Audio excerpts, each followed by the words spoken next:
and humbling to see how folks have come to our aid in this time of desperate need.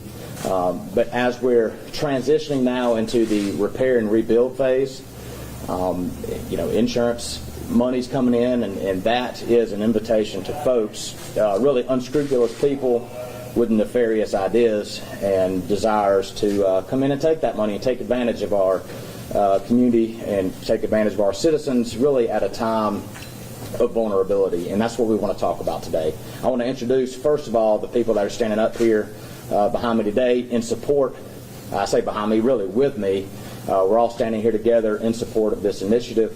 Steve Marshall, the Alabama Attorney General, is here, and this is actually his second trip to Lee County in about a week pursuant to the storm damage. So, we certainly appreciate his attention to this and his commitment to helping us where we need help. Jay Jones, Lee County Sheriff, needs no introduction, and I just want to take an opportunity. I haven't had the chance to thank him and talk about the unbelievable work he and his staff has done through this.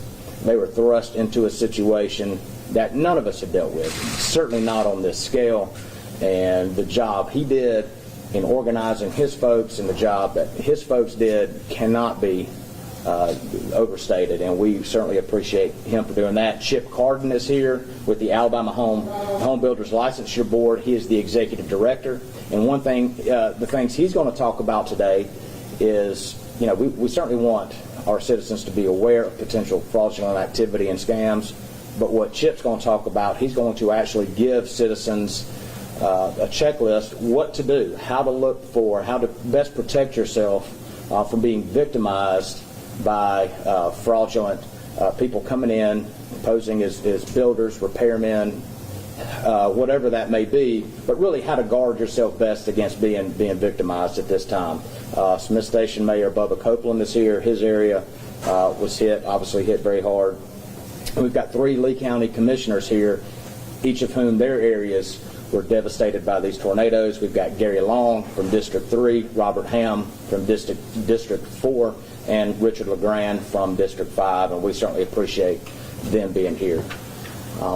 Briefly, I just want to, the purpose of really doing this for me is twofold. One is to warn the citizenry and the community just to be aware that, again, everybody's looking for help. And we've got a lot of people, like I said before, showing up wanting to help. But along with that, you've got people that are here posing to help, purporting to want to do, to help our folks and help our people, but they're here to take advantage. Whether it's, trying to steal money, whether it's trying to enter into agreements to rebuild, repair, take your money and leave.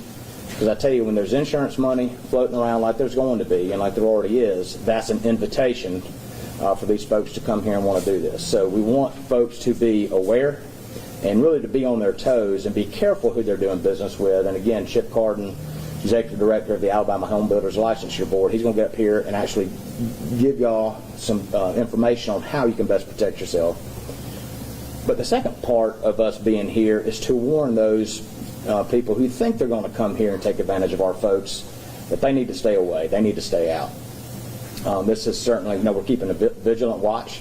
We're paying attention. We've got calls every single day coming from people of suspected fraudulent activity. Just Wednesday, I got a phone call from someone regarding 2 hotels. One was potentially putting out fraudulent information, taking advantage of storm victims, and another report was a hotel was price gouging. I took that information personally. I went to each hotel, talked with the general manager at each location, obtained paperwork, looked at emails, got some flyers that were being handed out, and the good thing is we determined they were not doing anything wrong.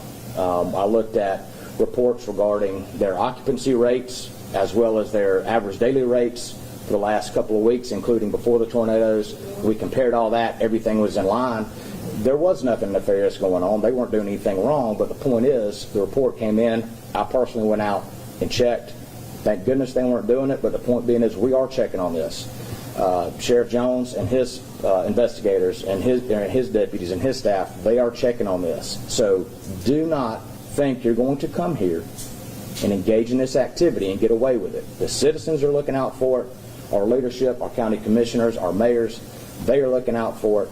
Our sheriff's department, they're looking for it. our state attorney general is keeping an eye out on it and doing his part and lending his resources to making sure that doesn't happen. So we appreciate them and their leadership for doing that. At this point, I want to turn it over to Attorney General Steve Marshall. Yes, sir. Good morning, and very much appreciate what Brandon said about this being a partnership among local officials here in Lee County, among law enforcement across the state, with our office and others in Montgomery who each have a role in simply being able to say that we're here to protect the consumers of Lee County. I really appreciate Brandon talking about very much a passionate prosecutor who personally is invested in making sure that the laws are vigorously enforced in this community, and I commend Brandon for taking that personal interest. And I will tell you he's not alone. And having the opportunity to have been here last week and to personally see what took place in this county with the destruction, and as somebody who has seen tornadoes throughout this state, it clearly was the worst that I have seen before. One of the things that we were talking about during that visit is really in the area of making sure that Alabamians knew that when they gave their money that they were doing it for the right reasons and for the right purpose. And I really do commend not only those in the media for being able to share that message, but also the people of Alabama being able to listen, because what we've seen is not a great deal of improper activity in that regard. We've not seen those scams develop, but instead there will be significant resources going to families and to communities for helping them rebuild their lives in a way that those who gave that money would want to see it take place. Now, as Brandon has talked about, we really shifted into a different phase, and that is not dealing with the direct financial resources going to victims, but now those who are in the process of rebuilding, whether they be in Beauregard or in Smith Station or whether it be in the other 8+ counties that were impacted by the storm, those that potentially could become victims again, and those that are reaching out, coming into this community to be able to execute scams on people who have already lost significant property and have incurred damage in which they now have to rebuild. And I will tell you that those that stand here before you today, this is not a partnership that was developed just over the past week.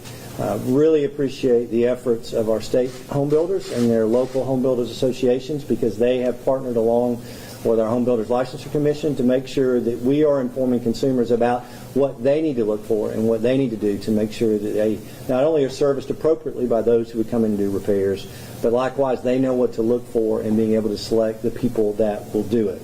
You know, as we move forward in this rebuilding process, I think it's important for consumers to take precautions in how it is they invest their own resources. And we look to those who take advantage of those who have been suffered from this disaster. Again, I would echo what Brandon said, is we don't want you here, number one, but if you're here, we're prepared to be able to do our jobs and make sure that we investigate and prosecute these cases. You know, the Attorney General's office is kind of uniquely suited in the role of consumer protection. And one of the most significant complaints that we look for are those that come in and do home repair scams. It's why we appreciate the partnership that we have at the state level as well as with our local home builders to make sure that we're educating consumers. But also we have consumer specialists at the AG's office prepared to take complaints from those who are concerned that they may be the victims of scam, to be able to work with local law enforcement and with Brandon's office here at the DA's office so that we not only investigate but also potentially prosecute those who take advantage of our consumers. Would like to be able to put out that number for us, for our consumer specialists. It's 1-800-392-5658, or people can go to our website at www.ago.alabama.gov. Again, very grateful for all those who are standing here today who are simply here to say that we stand with those who have been hurt as a result of this storm, and we're prepared to be able to protect them to make sure they don't become victims again. Would likewise echo what Brandon said about Sheriff Jones. Ask him if he had any sleep recently. I think he has finally been able to get at least one night, because that means they have been 24/7 working to impact communities in a positive way. He continues to do that. I want to be able to invite him up to be able to share a few words. Good morning. If you have the impression that this is a team effort, then you're exactly right. We're very appreciative of the Attorney General Steve Marshall, his office, District Attorney Brandon Hughes, all the partners, the Home Builders Association, State Licensure Board, ensuring the bottom line is that our citizens aren't taken advantage of by those who come in here with sinister purpose trying to take advantage of people in their most vulnerable hour. That is something that we will be on top of as far as first responders and law enforcement. We certainly solicit any information from any of the people that are targeted by these unscrupulous individuals coming in here trying to take advantage of others. We encourage them to report to us any suspicious activities, and we will certainly aggressively pursue the individuals in that regard and investigate it and turn those findings over to our district attorney for prosecution. Make no mistake about it, as it's been said already, I don't think it's wrong to repeat it again and again. We will be watching, we will be wary, and we will certainly do everything we can to aggressively pursue those that come in to take advantage of individuals, again, at their greatest time of need. At this point, I'd like to turn it over to the State Licensure Board Executive, Chris Carter. Chris? Thank you very much. Hello, my name's Chip Carden. I'm Executive Director of the Home Builders Licensure Board for the state. I'd like to thank Attorney General Marshall, Lee County District Attorney Hughes, and Sheriff Jones. Thank you for your efforts, because having the awareness and helping us get the awareness out there is absolutely what we need to do to help Lee County consumers. The number one thing that you can do as a consumer when you first get started is ask to see their card. They have a credit card size license. It has their name, it has their file number, it has their address, and it has a current year on it. This is probably one of the most important steps that you can take as far as protecting yourself against fraudulent contractors. Ask when they're licensed. You can go on our website, which is www.hblb.alabama.gov. You can do a search, and you can find contractors that way. You can contact the local Home Builders Association. I think we have Gene McBride is here. He is the president, and he can help get you in to the right people. Some of the warning signs that you may see are that a contractor will ask you to pull a permit for him if you're the homeowner. Don't do it. That's red flag number one if you have to pull a permit for a contractor. Lee County is one of the few counties in the state of Alabama that has countywide inspections and permitting. It's really a great service to the county, to the residents, that they're there. They're really the first line of defense when that contractor's going to work. Ask for references and check them, especially if the builder comes to you soliciting you for work. Make sure the quotes are in writing and the contracts are in writing. State law requires licensed builders to use a written contract. It needs to be detailed, it needs to have a payment schedule, it needs to have a date, and make sure that you use change orders if you have to deviate from that contract. Never pay up front. Don't make that big, large down payment. You know, if the guy has to have some money to start to get materials, then you buy the materials and have them put on your job and let him go to work at that point. Ask for proof of insurance. Ask for workers' comp. Ask for general liability. You know, it's very few people understand that if somebody gets hurt on your property and you don't have, and your contractor doesn't have workers' comp or general liability, that the homeowner is responsible. So once again, I'd like to thank everybody for helping us get the word out. And remember, ask to see the card. Thank you. Thank you, Chip. And again, appreciate him being here. Those are some very, very important things that I know you, the media, are going to put out there to make sure these folks are aware. We'll certainly put something on our Facebook page. Some, again, very, very important tips to, as best you can, guard against being victimized. At this time, I want to ask Mayor Bubba Copeland of Smith Station to come up here and say a few words. Thank you to everyone here that's here to help the citizens of Beauregard and Smith Station and of Lee County. I'd also like to go with Sheriff, thank the Sheriff. Without him and his leadership throughout the last 11 days, I don't know where we would be. He's the best sheriff, in my opinion, in Alabama, and I thank him so much for doing that. Thank you so much. There's help available. There seems to be a little bit of confusion that out there that are receiving, especially in Smith Station. The multi-area resource centers are open. in both places. Also, disaster recovery centers are in both places. If you have questions, go to those locations and ask questions. It's a one-stop shop for people that were victimized by the tornado. Everything from FEMA to Red Cross to the Small Business Association. If you have any questions, please go to one of those two locations, and they'll be more than happy. Also, if anybody is trying anything nefarious in Lee County, please know that we all will be watching, especially with Facebook. Everybody up here checks the feeds to make sure that no one is doing anything there, and we will be watching. Thank you so much, District Attorney Hughes, for having this. Before we take questions, if y'all have any, I want to say this. There is a crime of home repair fraud, and that was passed back in 2006 by the Alabama legislature. We've got Senator Tom Watley here, and Representative Joe Lovern actually contacted me the Monday, the next day after the tornadoes hit, to remind me of this. That's how on top our leadership is, legislative leadership is here locally. And home repair fraud, the first offense is a misdemeanor, but the second offense is a felony. So we take this very seriously, and a misdemeanor doesn't sound like much, but you can get up to a year in jail, and I can almost assure you, you come here and you do this stuff, you're going to be spending time in jail, and Sheriff Jones will tell you jail is no fun. Whether it's a day, 10 days, a year, whatever, jail is no fun, and that's where you'll be. I can almost assure you of that. Now, how do you commit home repair fraud? Well, like a lot of things Chip said, if you come in here and purport yourself to be something you're not, you tell somebody you're a licensed contractor and you're not, that's an example of committing home repair fraud. You misrepresent yourself in order to get somebody to sign a contract, home repair fraud. If you basically overstate the damage, you misstate something, you say, well, you need to fix this and it doesn't need fixing, that's home repair fraud. If you come in and represent yourself as a member of FEMA or the Red Cross or any type of organization to render aid, you represent yourself as any type of governmental entity, any type of thing where you're coming in and wanting to render aid to someone, that's covered under the Home Repair Fraud Act. So that's what we're proceeding under. For people that think they're going to come in, sign somebody up, take their money and leave, and think, oh, well, this is an issue we'll handle in civil court, that is not the case. Since 2006, our legislature again passed the bill for these very situations. I believe it was some hurricanes that hit that prompted that bill.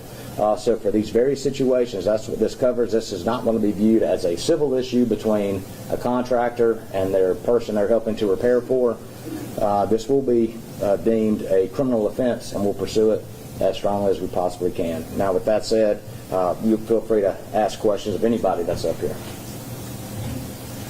Or don't ask questions. Any specific examples of anything that's happened or anything that anyone has attempted that might reveal how what could be happening already? I'm not aware of anything to this point under this, what we're talking about, the home repair fraud. Now, there have been folks here that have tried. We hear reports.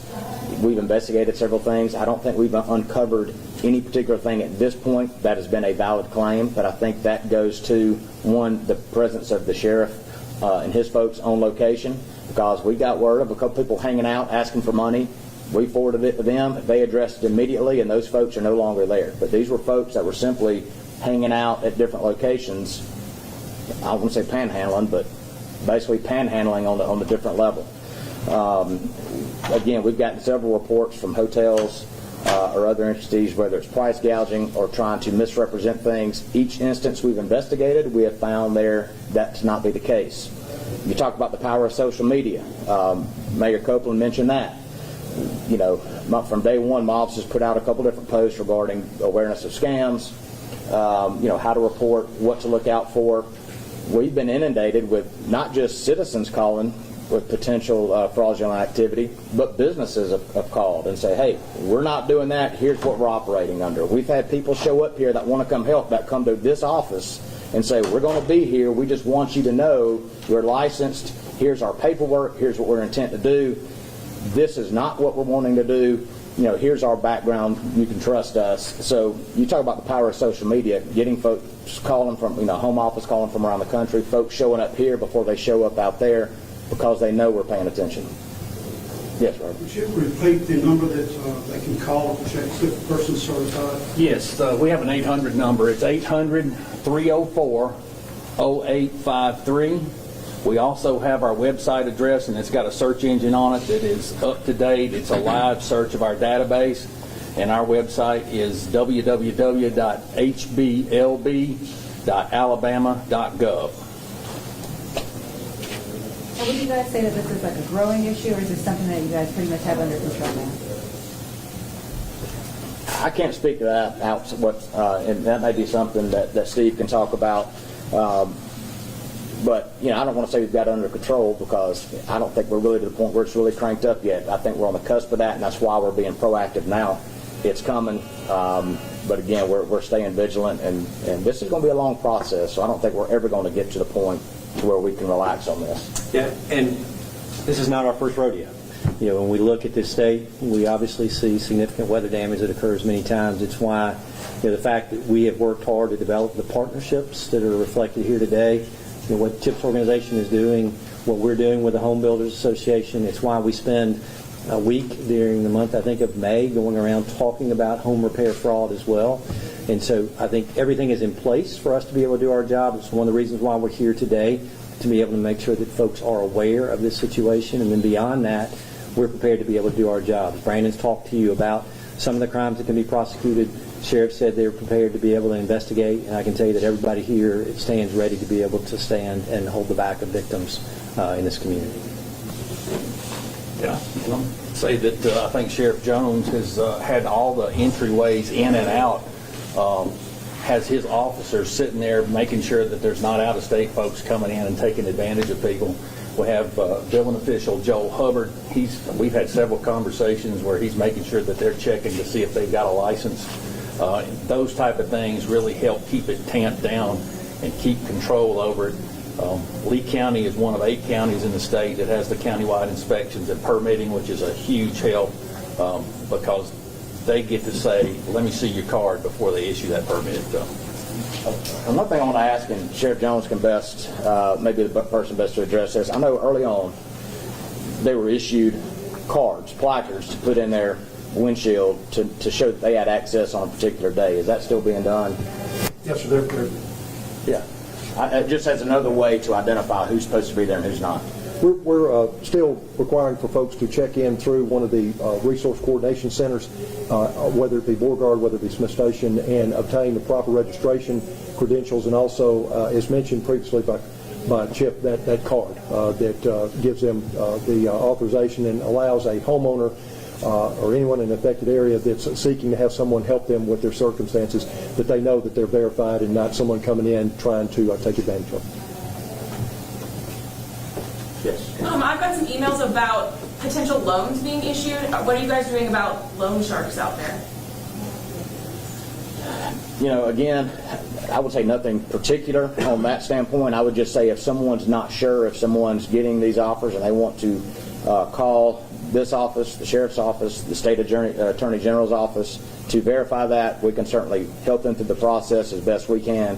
But again, I would just say if somebody feels like they're being taken advantage. I've received an email, a text from a friend of mine this morning who received an email from a local pastor who she knew, but when she saw the email address, she knew it wasn't who he was purported to be. But this was something asking for donations for tornado relief, so she forwarded it here. Again, and that's the other thing. If you're getting solicitations through email, I would be very, very suspicious of it. One, they are very hard to track down, just the nature of email and the electronic and the world we live in today, but I would be very leery of someone contacting you through email. So if you're getting email solicitations for loans, if you're getting solicitations over the phone for loans, I would be very, very leery of that, and would probably advise against doing anything like that. There's enough lenders here locally that you can visit rather than having to transact over the internet through email, because really once you send your money that way, it is very, very difficult to get back. Any charity scam? I mean, I know there are a lot of GoFundMe pages out there. I haven't seen any that look illegitimate. But Well, I don't know. But what I do know is there are people, we've got reports, but we're at a point where I think everybody's hyper-vigilant, which is good. But that gets back to, I would be very leery of somebody who says, we want to come help, but we need you to donate so you can pay for our expenses. Be very leery of that. There's enough, I think, internet searches, social media, like was mentioned before, you can get an idea if somebody's legitimate or not. But there are, for instance, there are a couple of organizations I've been through here where their names are very similar. One is legitimate, one is not. One is clearly trying to play off the legitimacy of the other. So again, just be careful. There's enough local folks here, local agencies, places to donate your money here where you know it's going to stay here. I'm certainly not discouraging anyone from donating to whomever they want, but again, just be very careful, particularly if somebody takes electronic donations only. I know that's a big part of it these days, but just have a good idea of who you're transacting with. Right, let me also supplement. GoFundMe has been very proactive with our office. We're getting daily reports from them about the number of accounts, the amount of money that's collected, what they're claiming that money is going for, and so have appreciated them being very diligent in screening their own website, and they're being very cooperative with us in giving us that information. Anything else? All right, look, we certainly appreciate y'all being here to cover this. Obviously, this is very important to us. You know, as I look out, I see a lot of folks that live here too, so it's important to everybody, and we thank you for being here.